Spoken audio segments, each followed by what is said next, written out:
Alors que les beaux jours arrivent et que les vacances se profilent à l'horizon, Voici vous propose de revenir sur les tubes qui ont marqué nos étés. À commencer par le morceau intemporel d'Elos del Rio, la Macarena, qui inonde les radios depuis 1996. Ei Macarena. Tout le monde a déjà au moins une fois posé ses mains sur ses hanches en chantant le tube planétaire du groupe Los del Rio sorti en 1996. Mais plus rares sont ceux qui connaissent l'histoire assez surprenante de ce morceau. À commencer par le fait qu'en réalité, il est sorti 3 ans plus tôt sur les ondes.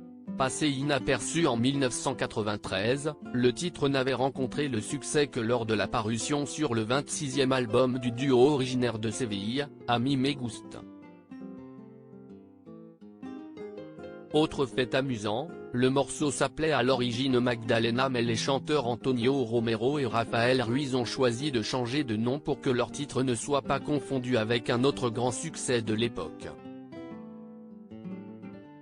Si leur tube portait à l'origine ce prénom, c'est parce qu'il leur a été inspiré par une danseuse. En 1992, alors qu'ils se trouvaient en tournée au Venezuela, les deux hommes avaient assisté à une démonstration de flamenco. Antonio Romero avait alors improvisé quelques paroles pour encourager la danseuse qui se dandinait devant lui, donnant les paroles suivantes: Deila tu cuerpo alegría, Madalena, que tu cuerpo pas dar l'alegría y cosa buena.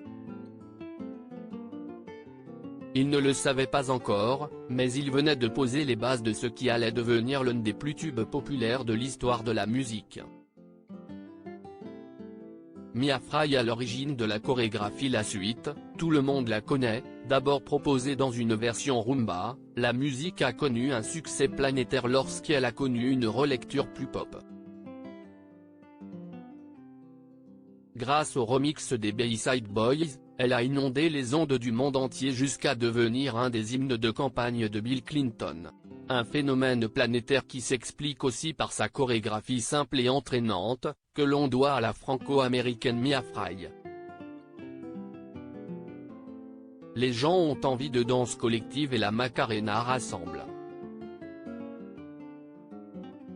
C'est ce qui explique son succès.